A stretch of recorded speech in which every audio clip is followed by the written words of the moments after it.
Thought I would give you a little bit of homework help for section 1.4, and I've selected 5 problems altogether that I'll be working in this video. This first problem is a lot like some of the ones that you'll do in the first block of problems. 2 through 12 even is what your assignment says. But let's just work through this one as another example. We'll take care of the distributive property first. So distributing 5 to both of these terms, we get 10 minus 5x is less than or equal to 41. And then we have an opportunity to combine like terms. 6 plus 10 is 16 minus 5x less than or equal to 41. And since this is positive 16, think of an invisible plus sign. I'm going to undo that by minus 16. And I'll go ahead and show that step. So this leaves negative 5x. Notice how the minus sign comes down. This is just 0. So we get 0 minus 5x, which is negative 5x, is less than or equal to 25. And then remember, when you divide by a negative number or multiply, either way, that's going to require that we reverse the direction of the inequality sign. So our solution in this case, the numbers that make this red inequality true will be any number that is negative 5 or bigger, okay, greater than equal to negative 5. So we'll show that in picture form with a graph. So here's 0, over here is negative 5. Since negative 5 is included, we'll put a solid circle above negative 5. And then we'll shade the greater than side or to the right, just like the inequality points. And that is our solution for this first example. Okay, this one's actually one of your homework problems, so I'm going to really help you out here. This is number 10 from your homework, page 29. Let's do the distributive property on both sides. All right, and we'll try to get the x terms, x variable on one side only. So we're going to subtract 9x from both sides. And this is one of those cases where the variable completely drops out or disappears on both sides. And we are left with a statement that is true. And we discussed in class today that if the variable disappears or cancels and what remains is a true statement, because 18 is bigger than negative 27, then we're going to interpret this as the solution will be any, or we'll say all, real numbers. Any number you think of to put in for x in both cases will make this true.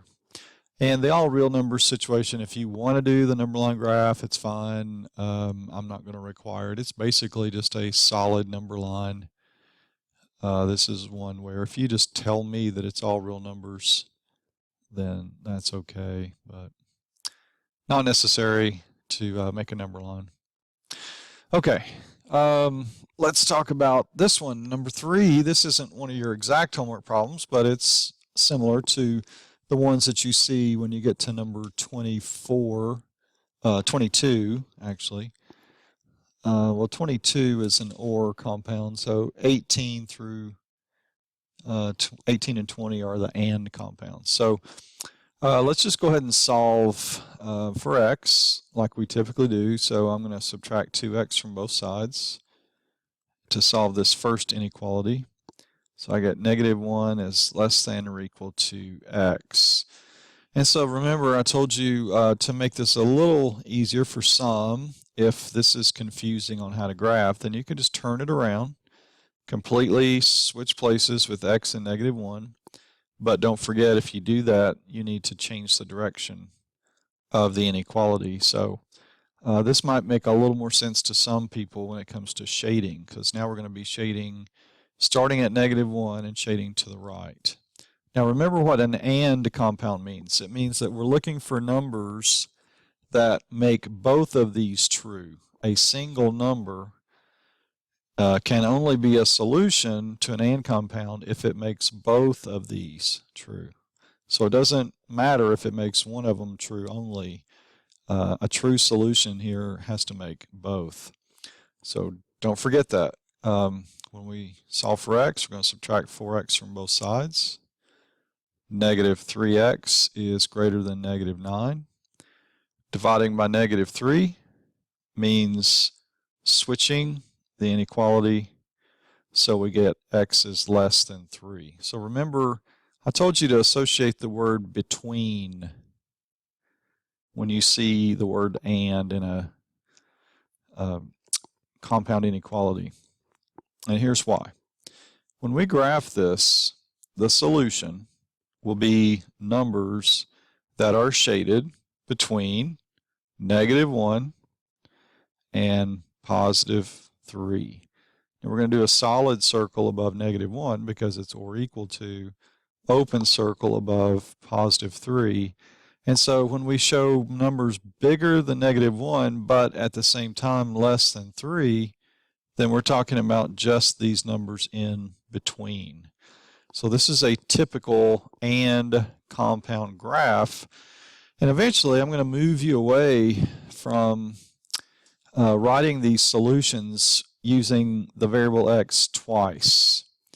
And I want you to think about, if you don't already do this, eventually I'm going to require this. But let's just take our number line, and I'm going to write the numbers again just underneath. All right. And the solution is all of these numbers in between. So we can think of the shading as represent our solution called x. So in between these two numbers, I'm going to put the variable x. And now it's pretty simple. These inequalities always point left every single time if you write the low number first. And don't forget, since this is or equal to, we're going to add the equal to symbol to just this one. So instead of this, which for now I guess is okay, I'm not going to be too particular, but I want you to train yourself to, instead of this, I want you to show this.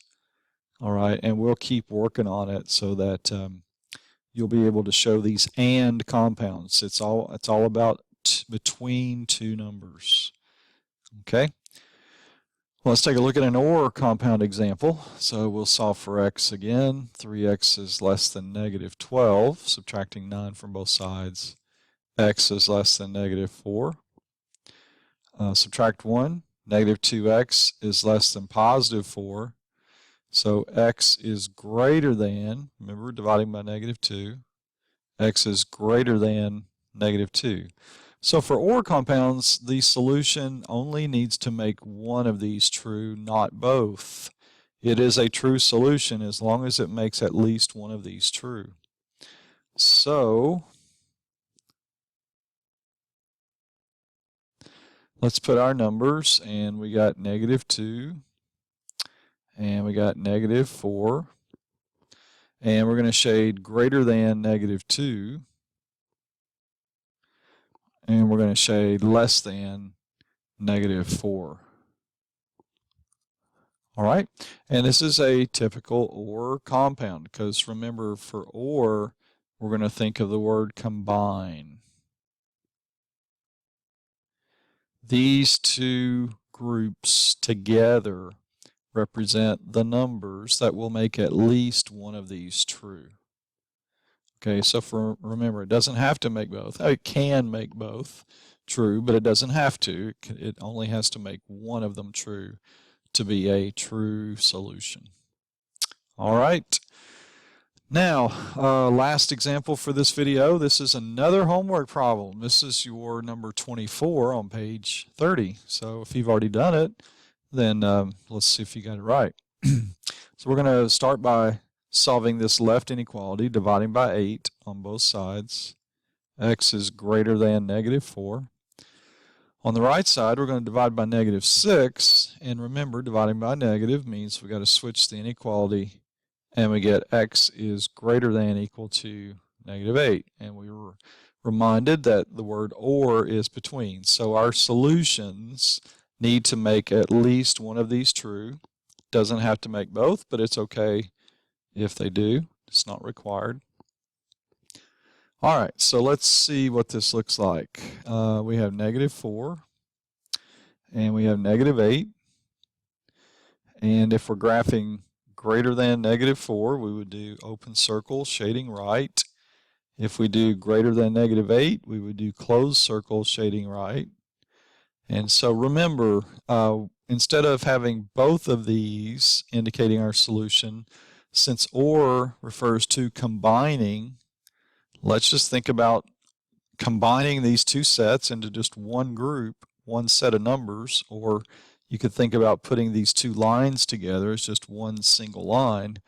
Well, that one single line would start at -8 and go to the right forever. And that inequality would be all the numbers greater than or equal to -8. So this is the way your solution should look for number 24 on your homework. My fifth example, but for you on the homework, this is the answer to number 24. Okay, so I hope that helps with your homework on pages 29 and 30.